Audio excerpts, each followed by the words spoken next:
All right, we're recording. Okay. You can take your mask off. Okay. Now I see you in your full beauty. Thank you. Should I just start? Sure. Usually that's a good way of starting. Yeah. What was your life like before it was interrupted by the war and the Shoah? Well, in a way, for me, that's a meaningless question because I was 2 years old when the war broke out. Do you have any memories of when you were 2 years old? No. I don't think so. My earliest memory is when I was 4, but really of some continuity, it's since I was 5. So my life was interrupted. All I can just guess at it from what I know, what my family's life was like and what they talked about. But for my personal recollection, nothing. Okay. What were you like when you were a teenager? When I was a teen, what was I like? In many ways, I was a misfit because I was an immigrant. I was 14 years old when I came to the United States after having lived 6 years in France. So I had to learn a new language, which I spoke with a foreign accent. And although Americans, at least back then, loved the French accent, there was still an accent. And I really did not fit. I was very different from American teenagers. Having gone through the war, I was much more mature than my peers in one way. In a social way, I was much less sophisticated. I was still a child. And I don't believe a 14-year-old American considers herself to be a child. So I think that's about all I can say about being a teenager in the United States shortly after our arrival in this country. How did the war change you? Well, the war didn't change me because, again, I mean, I was 2 years old. The war formed me. So that is a more meaningful question. I think the war, one trait that I have as a result of do you know how I survived the war?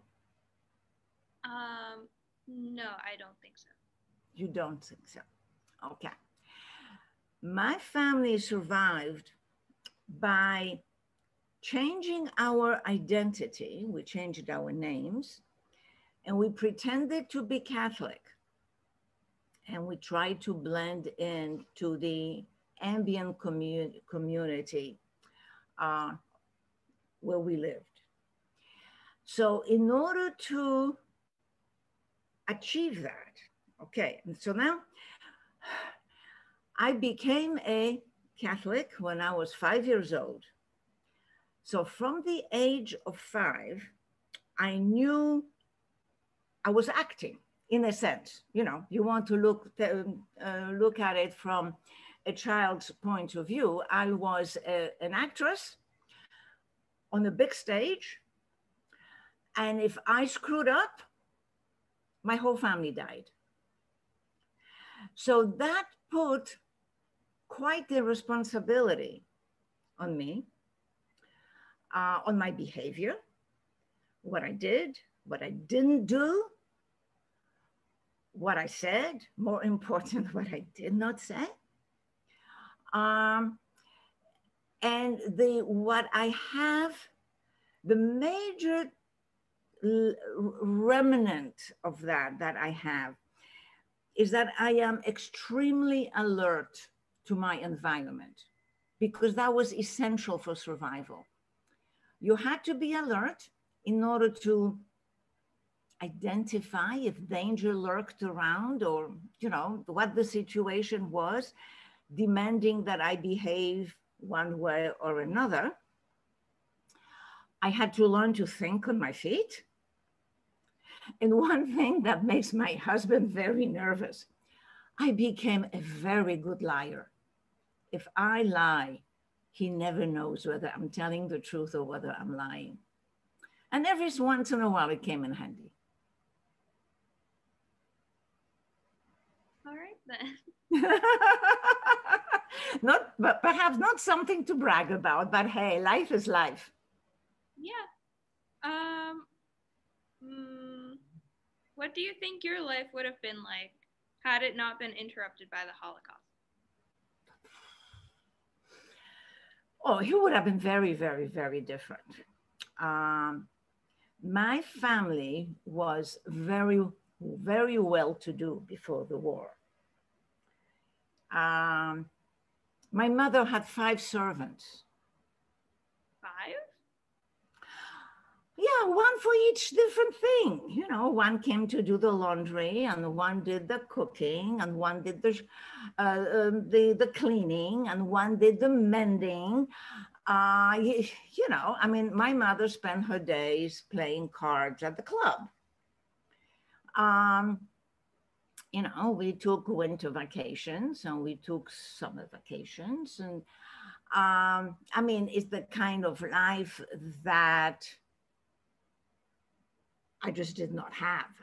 I would have had it. I assume things would have continued the way they were.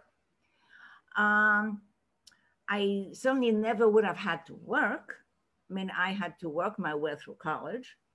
That would have been not a necessity. I probably still would have learned to speak French and English and I would also be speaking German, because when I was an infant and through the age of 2, I had a German pediatric nurse who took care of my older brother and me for the express purpose that we should learn to speak German fluently, perfectly, with a good accent. So languages were very important to my family, to my parents, or the family. And so it would have been a life of luxury and ease.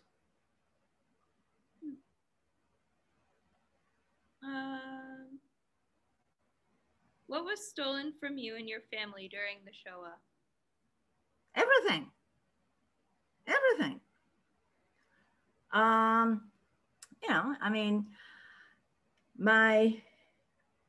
My family, when I say my family, my father's father, my paternal grandfather, had been a very successful entrepreneur, and he had 2 very thriving businesses, one of which my father managed.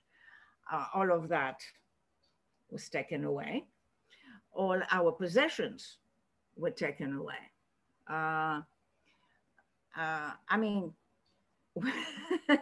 When we arrived in Paris in 1946, I had 1 dress. One? Yeah, I know. You can't imagine that, can you? It's hard. Yeah, I know. As it was hard, okay, you asked me, what was it like? What was my life as a teenager? I could not understand when I came to the United States and I went to school. My classmates had a different outfit every single day. Are you kidding me? I was happy I had 2 outfits. You have no conception, none, and I'm not blaming you, what it is like going through war being invaded by the enemy and being under enemy occupation. It's if you haven't experienced it, it's difficult to fathom. You have no rights, and they have all the rights, and they control your life. Your parents may remember some food rationing, some food shortages. My husband tells me, he's American. My husband tells me there was done more to bring home to the population that there's a war going on, rather than there truly were shortages. For us, there were true shortages. You learned to eat what was available, not what you felt like eating. You know, so I mean, it's a, for me, it was a whole re-education. But in terms of what was taken away from us, everything. And if you want to say, during the war, our names were taken away from us. In a way, my name is not my real name. Irene is my Christian name. That's not the name I was given when I was born.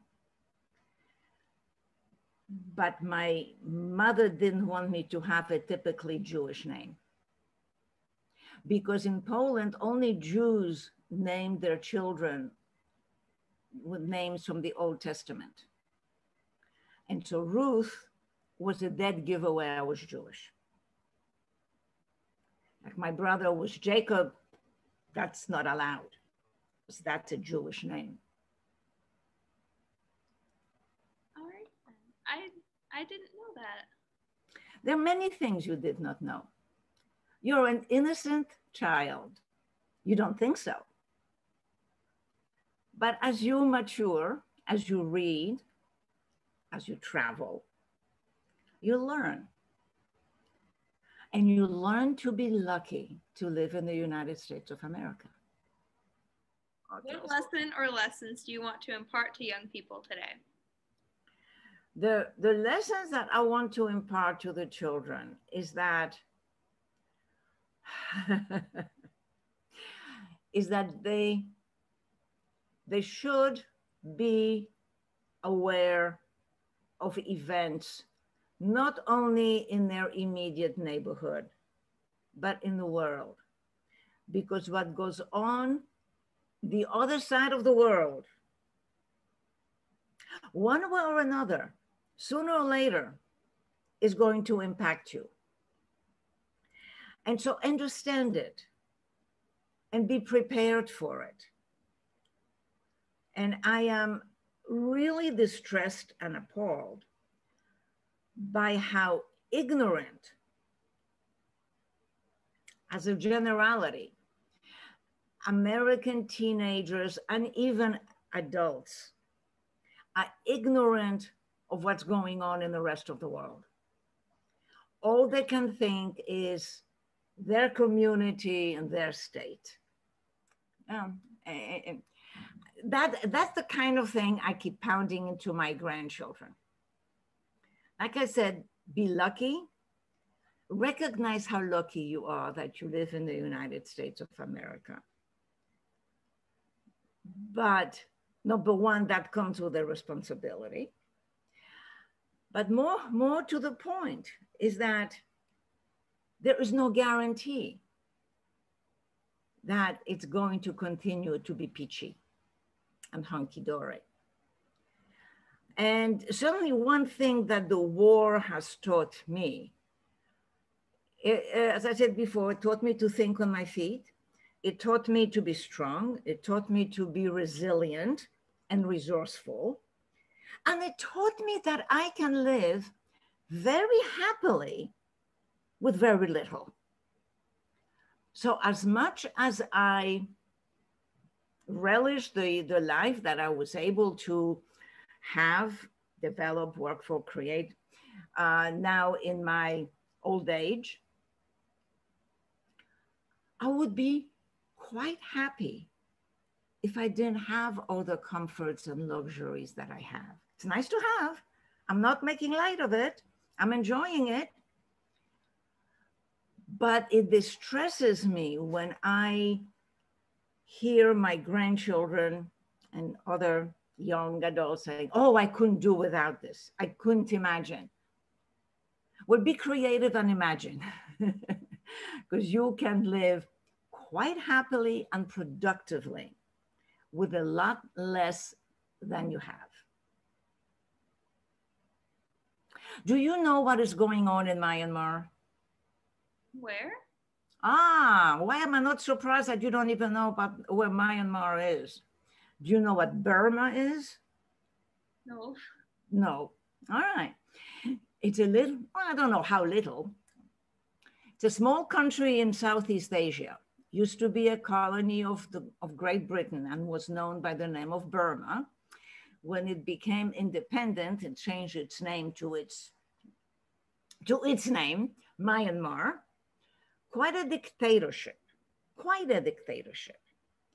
About 10 years ago, under pressure from the United States, United Nations, the military sort of stepped aside, not back, aside, and allowed the democratic government to take place under the leadership of a lady who received the Nobel Peace Prize for it. She was getting too independent. There was just too much democracy for the taste of the military. And 10 days ago, there was a coup. You know what a coup is? Yeah, all right. They imprisoned her. And what was her sin? She owned 2 walkie-talkies in her house. Can you understand that? It was illegal for her, the president of the country, to have foreign imported walkie-talkies. That was the reason for the coup. That was the reason she was imprisoned. And that is the reason she just went through a trial behind closed doors. And that's going on in Myanmar, halfway around the world. And you, at the age of what? How old are you, 14? 14. You have no idea. And forgive me, but that is a crying shame. Because at 14, you don't consider yourself a kid. You think you're a little young adult with a mind of her own, and you know things. And I don't mean to belittle you, all right? Because you're not, unfortunately, you're not unique. Too many of your peers are just as ignorant of what is going on in the world.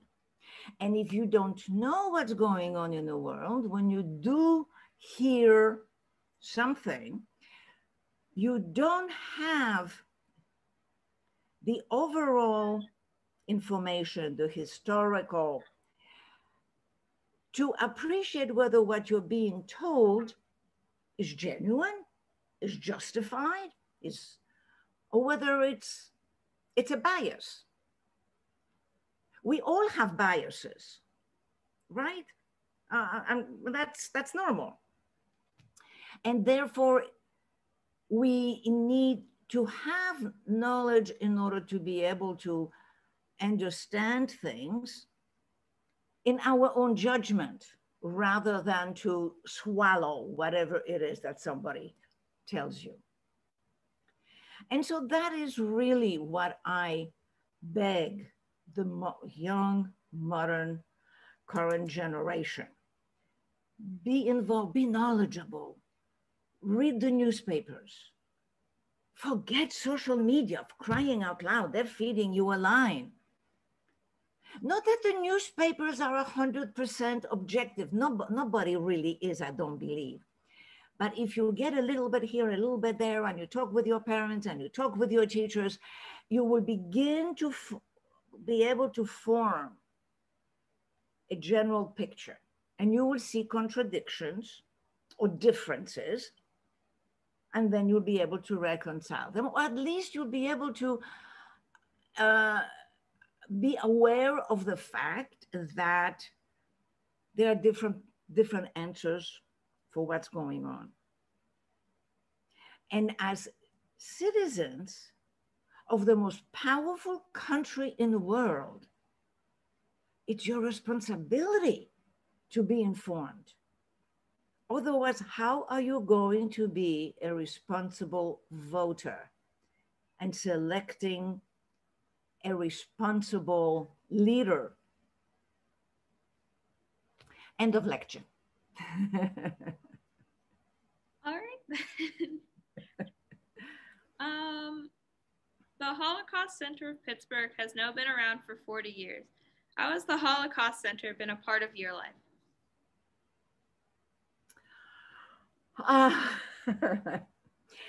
About in 2013, I think it was, I published a book telling how my family survived the Holocaust.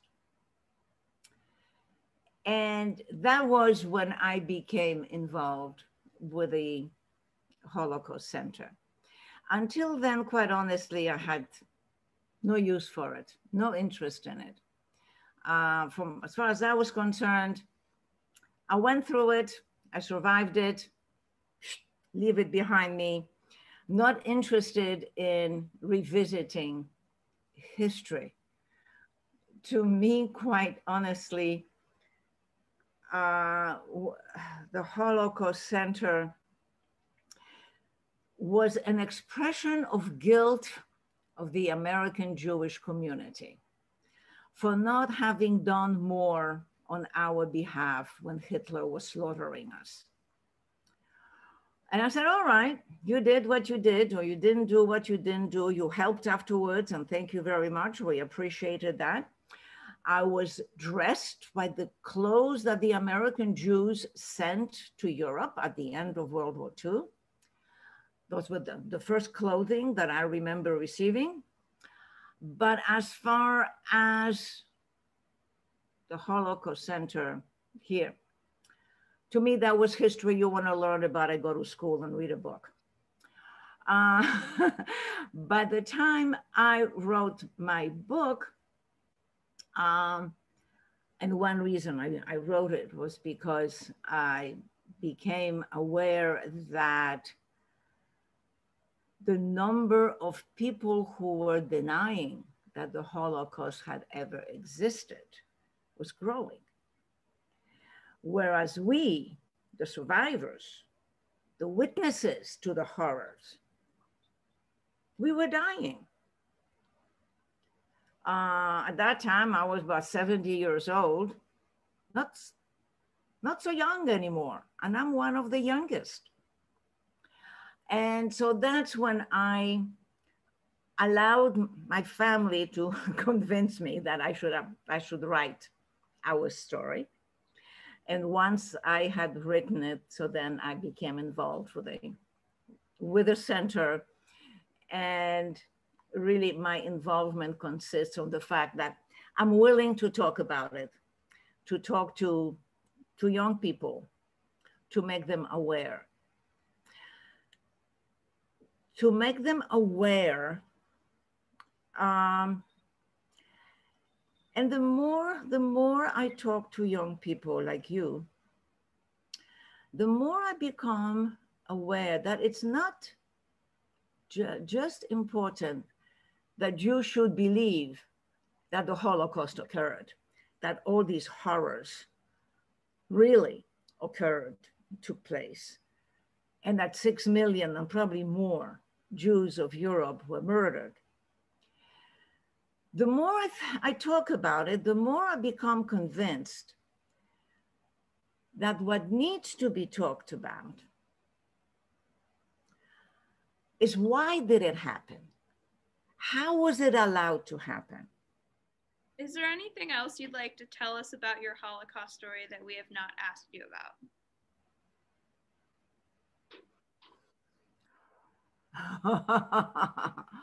Tell you about my Holocaust stories. Well, not really. Kids are capable of a lot more than we give them credit for. Because if I was able to behave the way I behaved from the age of 5 on, I'm not smarter than most 5-year-olds. So if I could do it, there's no reason most 5-year-olds could do it. And I just don't think we ask enough of our young people. We make life too easy, too cozy, too many excuses. Oh, she's just young. Well, yes, she's young. That's no sin to be young. That's beautiful to be young. But just because you're young doesn't mean that you cannot think and behave in a certain way.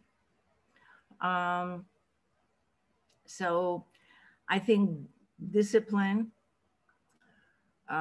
responsibility are good for children because it helps them to grow up, to mature, and develop self-confidence. I find that a number of young kids are not confident enough in themselves where it matters. Oh, I don't mean about what lipstick will I wear, you know, how does my hair look, kind of stuff. But so it's you know, not that I'm advocating hardship, but it has its, if you survive it, it has its positive sides. And so therefore, making demands and having high expectations of children, I think is good rather than burdensome. Yeah. Should I go on to the next one then? Absolutely. Oh, this is the candle one. Yes. Can. Is there anyone for whom you light this candle? If so, can you tell us a little about that person? Okay. I'm lighting the candle for a cousin that, well, I knew her when I was 2 years old. I certainly don't remember her. Her name was Renata. She was about 12 years old. She was the daughter of my father's oldest brother. Her father was a radiologist.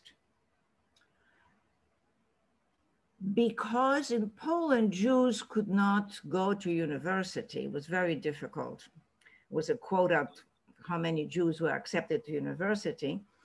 He went to Vienna, where he studied, and came back to Poland. God knows why he came back to Poland, but he came back to Poland.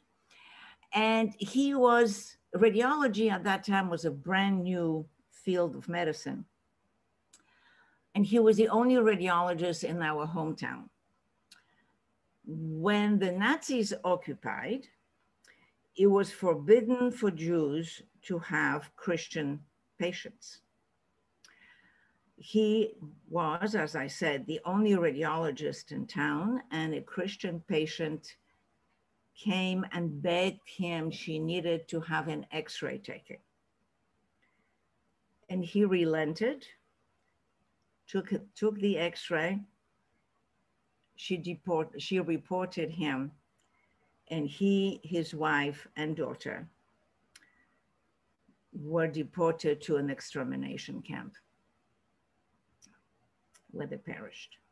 So it is in the memory of this cousin, the only cousin on my father's side that I lost, that I would like to light this candle. Okay.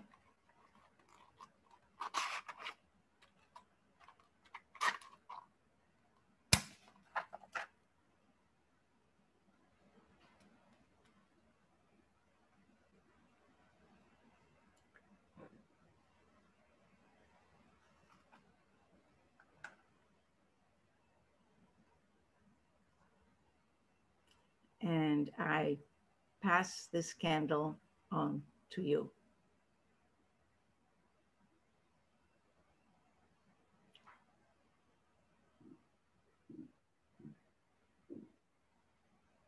Is that it? That's it. Ask your teacher, but I think that's it. That was awesome. Can I blow it out? Yeah, You may blow it out. that was great. Thank you so much. You're welcome.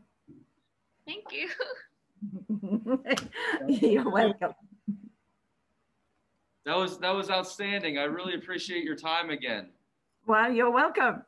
How much did you learn, Maya? That was new to you. A lot. Yeah, a lot.